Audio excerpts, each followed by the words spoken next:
పిఎస్సీలో అక్రమాలు జరిగాయి అని వైసీపీలో మాట్లాడుతున్నారు. మంత్రి నారా లోకేష్ రాజీనామా చేయాలి ఇదని మాట్లాడతారు. దాని మీద మీరేమంటారు? డిఎస్సీలో అక్రమాలు జరగలేదని చెప్పి ఎవరైతే సంబంధిత అధికారులు, అంటే ఇప్పుడు లోకేష్ గారు కాదండి, ఎవరైతే అధికారులు రోటర్ విధానంలో ఎట్లా మనం తీసుకున్నామో, ఇప్పుడు ఏదైతే స్పోర్ట్స్ కోటాలు ఎట్లా జరిగింది ఏంటి 1 by 1, దాని తర్వాత వీళ్ళు ఏదైతే అలిగేషన్స్ పెట్టారో, ఏదైతే జగన్మోహన్ రెడ్డి గారి దగ్గరికి వెళ్ళి వాళ్ళు మాట్లాడారో వాళ్ళందరూ ఎవరెవరికి వాళ్ళకి ఎట్లా పోయింది, ఈ రోటర్ విధానం ఎవరు తీసుకొచ్చారు? జగన్మోహన్ రెడ్డి గారు తీసుకొచ్చారు. రోస్టర్ విధానం అసలు ఏంటి అనేది క్లియర్ గా చెప్పిన తర్వాత కూడా ఇప్పుడు రాజీనామా చేయాలి, అసలు డిఎస్సీ పేపర్ లీక్ అయిందా? లీక్ అవ్వలేదు. కేసు అయినా వేసారా? ఆ కేసులైన పని అంటే ఆ ఫోన్ అభ్యర్థులు ఎవరైనా కేసు పెట్టారా? మాకు అన్యాయం జరిగిందని చెప్పి ఎవరు కేసు పెట్టలేదు. ఎవరు కేసు పెట్టకుండా ఇప్పుడు లోకేష్ గారు ఎందుకు రాజీనామా చేయాలి? చేయాలిస్తే జగన్మోహన్ రెడ్డి 11 మంది రాజీనామా చేయాలి. ఎందుకంటే వాళ్ళు అసెంబ్లీకి రావట్లేదు, అది పక్కన పెట్టేసండి. ఇప్పుడు లోకేష్ ఎందుకు రాజీనామా చేయాలి అని వాళ్ళు కోరుతున్నారంటే అక్కడ ఏదో సెంటర్ లో జరిగింది దానికి తీసుకొచ్చి ఇక్కడ పొరుగుతున్నారు అంతే తప్ప వీళ్ళ దగ్గర వీళ్ళు చేసే ఆరోపణలకి సరైన ఆధారాలు లేవు, ఏమీ లేవు. ఊరికే ఏంటంటే గాల్లో మాట లోకేష్ రాజీనామా చేయాలంటే వాళ్ళందరూ ఏంటంటే పూర్వం మీకు గుర్తుండొచ్చు, ఏంటంటే ఏమైనా స్కామ్ చేయాలంటే చంద్రబాబు నాయుడు గారిని, పవన్ కళ్యాణ్ గారిని, నారా లోకేష్ గారిని తిరిగితే స్కామ్ చేసుకుని ఇచ్చేవాళ్ళు వైసీపీ. అట్లానే ఇప్పుడు కూడా ఐడెంటిటీ క్రైసిస్ వైసీపీ వాళ్ళని వాళ్ళు ఏమైనా ప్రెస్ మీట్లకు వచ్చినా వంశీ బండారు గారు అని చెప్పి లెఫ్ట్ అండ్ రైట్ వేసుకుంటున్నాడు. సో వాళ్ళకి ఇంకేది దొరక్క వాళ్ళ అఫీషియల్ పేజీల్లో వాళ్ళ కార్యకర్తలకి అరే ఈడున్నాడు ఒకడున్నాడు అని గుర్తించడం కోసం లోకేష్ గారు రాజీనామా చేయాలి, లోకేష్ గారు రాజీనామా చేయాలి అంతే తప్ప లోకేష్ గారి మీద ఒక ఆరోపణకి ఒక ఆధారం కూడా లేదు. వాళ్ళన్ని పకడ్బందీగా చక్కగా ఎక్కడ అవినీతి లేకుండా వీళ్ళు ఎంతకీ చేయాల్సి వస్తుందంటే వీళ్ళు నానున్నప్పుడు గ్రూప్ 1 ఎగ్జామ్ లో కర్నూలు దగ్గర ఏం జరిగిందో అందరికీ తెలుసు, ఐలాండ్ లో ఏం జరిగిందో అందరికీ తెలుసు. ఇప్పుడు అవన్నీ లేకుండా చక్కగా ప్రాథమికంగా పారదర్శకంగా జరగడంతో వీళ్ళు ఉక్రోషం తట్టుకోలేక లోకేష్ గారిని రాజీనామా చేయడం అన్నం తప్ప ఏమీ లేదు. అది తెలియదండి, ఆయన ఎట్లా చేయాలో ఏంటో తెలియదు. వీళ్ళు ఎవరండి వేలుముద్రగాళ్ళు వాళ్ళందరూ వచ్చి వాళ్ళందరూ నక్కకి నాగలోకానికి ఎవడో కూడా తెలియదు. చెప్పాలంటే వాళ్ళ దాంట్లో వాళ్ళ కార్యకర్తలకు ఆడ ఎవడో కూడా తెలియదు. వాళ్ళందరి చేత ఇప్పుడు ప్రెస్ మీట్లు పెట్టించి లోకేష్ గారు రాజీనామా చేయమన్నాం తప్ప ఏమీ లేదు. ఐడెంటిటీ క్రైసిస్ అండి. ఇప్పుడు లోకేష్ గారు గాని, పవన్ కళ్యాణ్ గారు గాని, చంద్రబాబు నాయుడు గారు గాని ఈ ప్రభుత్వంలోనే ఏ మినిస్ట్రీ కూడా చక్కగా పారదర్శకంగా వాళ్ళ మినిస్ట్రీ అన్ని చేస్తున్నారు. ఉదాహరణ లోకేష్ గారు పెట్టుబడులు తీసుకొస్తున్నారు, ఎడ్యుకేషన్ మార్చారు, గవర్నమెంట్ స్కూల్స్ అన్ని దిశానిర్దేశం మార్చారు, పేరెంట్స్ టీచర్ మీటింగ్ దానికి గిన్నిస్ బుక్ ఆఫ్ రికార్డ్ వచ్చింది.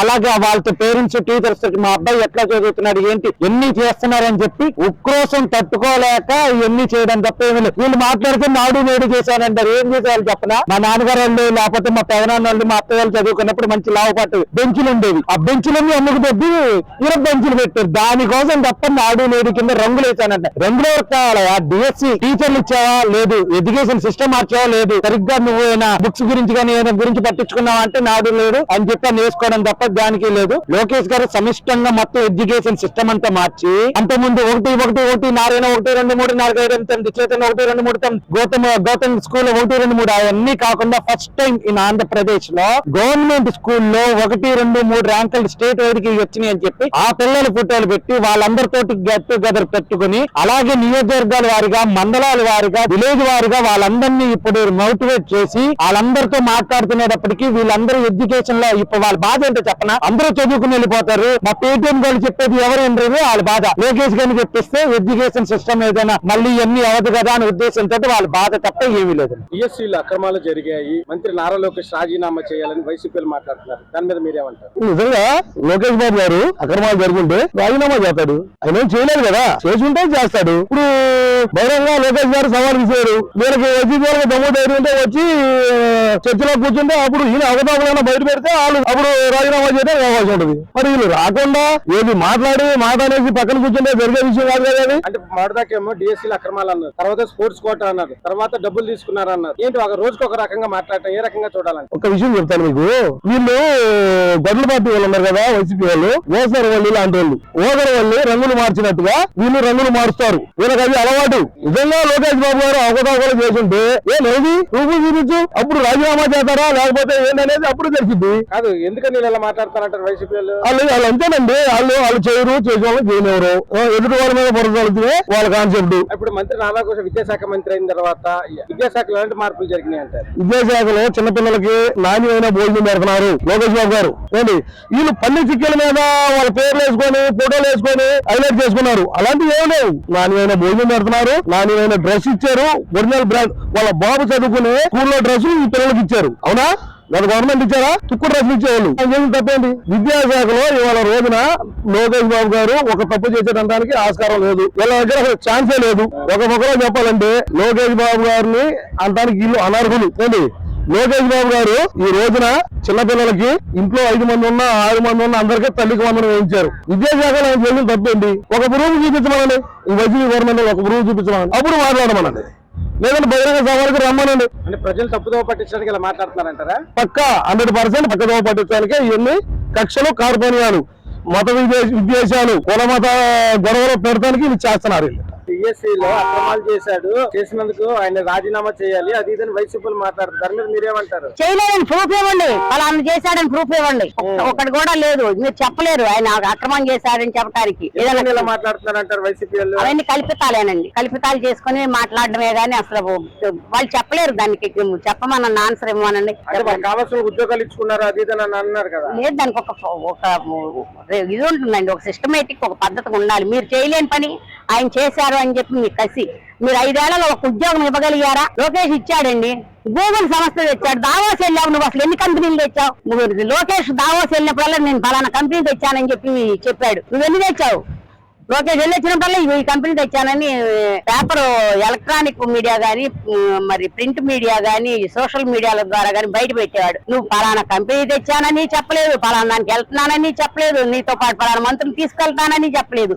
నువ్వు ఏమీ చెప్పు. అసలు నువ్వు అర్హుడువా లోకేష్ ని అనడానికి? నువ్వు తగ్గుతావా? జగన్మోహన్ రెడ్డి వైసీపీలో ఏం మాట్లాడుతున్నారంటే డిఎస్సీలో అక్రమాలు జరిగాయి, రాజీనామా చేయాలి మంత్రి నారా లోకేష్ గారు అది ఇదని మాట్లాడతారు. దాని మీద మీరేమంటారు? సార్ డిఎస్సీలో అక్రమాలు జరిగినాయి అంటున్నారు కదా, ఏం అక్రమం జరిగింది? అట్లాగే అక్రమం జరిగింది. ఏ విధంగా అక్రమం జరిగింది? పేపర్ లీకేజ్ జరిగిందా? పేపర్ లీకేజ్ జరిగే అవకాశం లేదు. అది కంప్లీట్ కంప్యూటరైజ్డ్ ఎగ్జామ్. అది ఇంకా ఏ విధంగా జరిగింది? ఇవాళ నేను కూర్చున్న ఒక ఎగ్జామ్ పేపర్, నా పక్కన కూర్చున్న ఒక ఎగ్జామ్ పేపర్ కంప్యూటరైజ్ సేమ్ ఉండదు. నాకు ఒక ఫార్మాట్ లో వస్తే తనకు ఒక ఫార్మాట్ లో వస్తుంది. నాకు 1 అనే క్వశ్చన్ వస్తే అడిగే 30 40 క్వశ్చన్ వచ్చింది. అట్లాగా జంబ్లింగ్ సిస్టమ్ లో ఉండేటటువంటి కంప్యూటరైజ్ ఎగ్జామ్ ని ఏ విధంగా లీక్ అయింది వాళ్ళు చెప్పమనండి. చెప్పే వ్యక్తి కన్నా కనీసం నాలెడ్జ్ ఉండాలి. డిఎస్సీ ఏంటండి, డిఎస్సీ అనేది ఏ రకంగా ఎగ్జామ్ జరిగింది, అది ఏ విధంగా లీకేజ్ అయ్యే ఆస్కారం ఉంటుంది అనేది చెప్పాలిగా, తెలియాలి కదా. మళ్ళీ ఎందుకంటే సార్ ఇలా అక్రమాలు జరిగాయి, రాజీనామా చేయాలి మంత్రి నారా లోకేష్ గారు? సార్ ఇవాళ 16,000 మంది పోస్టులు రిలీజ్ చేసి 16,000 మంది డిఎస్సీకి టీచర్లు రిలీజ్ చేశారు. గత 12 సంవత్సరాలు ఏ రోజు కూడా డిఎస్సీ అనేది నోటిఫికేషన్ పడలా. 2024లో వచ్చిన నోటిఫికేషన్ ముందు 12 సంవత్సరాలు ఏనాడు డిఎస్సీ నోటిఫికేషన్ జరగదు, ఒక డిఎస్సీ రిక్రూట్మెంట్ జరగల. మరి 16,000 మంది టీచర్లు వచ్చి మైలేజ్ వచ్చిన తర్వాత ఆ మైలేజ్ ని డ్యామేజ్ చేయాలంటే ఏదో ఒక ప్రాపగాండా ఉండాలి. అదో ప్రాపగాండా అంతవరకే. సార్ వాళ్ళు జాబ్ చేసిన సంవత్సరం పై దాటిపోతుంది, సంవత్సరం అవుతున్నా కానీ ఇప్పుడు తీసుకొచ్చి అక్రమాలు జరిగిన మాట్లాడటం ఏ రకంగా చూడాలి? సార్ అదే కదా సార్ చెప్తున్నాను, ఏదో ప్రాపగాండా క్రియేట్ చేయాలి. 2 లక్షల మంది ఉద్యోగం రాశారు, అందులో కేవలం 16,400 మంది 16,500 మంది మాత్రమే ఉద్యోగాలు సంపాదించారు. కాబట్టి ఆమె తీసేస్తే మిగతా 2 లక్షల మంది మనం రెచ్చగొట్టామంటే పార్టీకో మైలేజ్ రావాలి కానీ అన్నటువంటి ఒక బొజ్జల్లే కార్యక్రమం తప్ప ఇందులో ఏమీ ఉండదు సార్. అది ఇలా మాట్లాడుతున్నారు సార్. అదే సార్ చెప్తున్నాం కదా, అది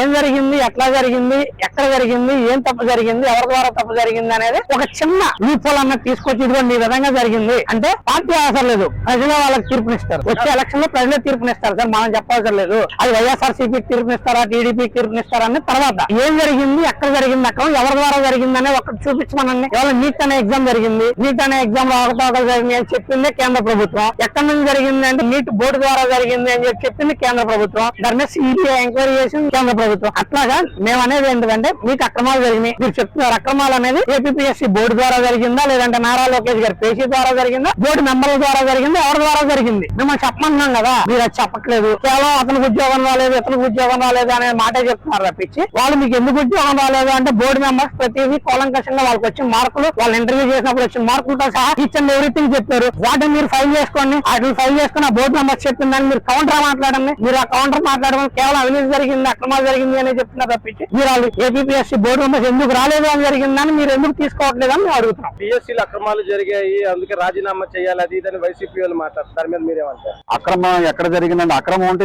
బయట పెట్టండి, ప్రూఫ్స్ ఉంటే మీరు బయట పెట్టి మాట్లాడాలి కానీ ఆ రకంగా మాట్లాడటం సరైనది కాదండి. అది చాలా తప్పది.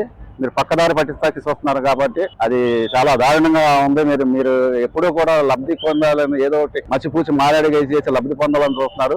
ఇది కరెక్ట్ కాదని చెప్పేసి సందర్భంగా తెలియజేస్తారు. సార్ ఇప్పుడు మొన్నటిదాకేమో డిఎస్సీలు అక్రమాలు, తర్వాత ఏమో స్పోర్ట్స్ కోటా అంటున్నారు. ఇప్పుడేమో మొత్తం డిఎస్సీ అక్రమం జరిగిందని వైసీపీలు మాట్లాడుతారు. ఏ రకంగా చూడాలంటారు? ఎక్కడ డిఎస్సీ అక్రమంగా జరిగింది ఏమైనా ఉంటే ప్రూఫ్స్ పెట్టండి. బయట పెట్టుకోకుండా మీరు అక్కడ జరిగింది ఇక్కడ జరిగింది అంటే ఊరికే అది కరెక్ట్ కాదా? జనాల్లో కూడా చాలా మంది గమనిస్తా ఉన్నారు. అది తప్పుదో పట్టిస్తున్నారు. వాళ్ళు సక్రమంగా చేసే వాళ్ళని ఏదో బురదలాలి, ఏదో ఈ ప్రభుత్వం మీద డ్యామేజ్ తేవాలి, డ్యామేజ్ చేసి మీద అధికారం రావాలని చెప్పి సంకలు కొట్టుకున్నారు. అది ఏం జరగదండి. అది ఎలా కాదు సార్, అక్రమాలు జరిగింది అది ఇది అని వైసీపీలు మాట్లాడుతున్నారు. అదే డిఎస్సీలు అక్రమాలు జరిగింది, టీచర్ల పోస్టులు అమ్ముకున్నారు, అది ఇదని మాట్లాడుతున్నారు. అలా మాట్లాడతారండి. అనేకమైన ఆరోపణలు చేస్తా ఉంటారు. వాళ్ళకి పని పాట లేదు. వాళ్ళకి 11 సీట్లకి పరిమితం అయ్యారు కాబట్టి వాళ్ళ మైండ్ దెబ్బింది అనుకోవాలి చెప్పాలంటే.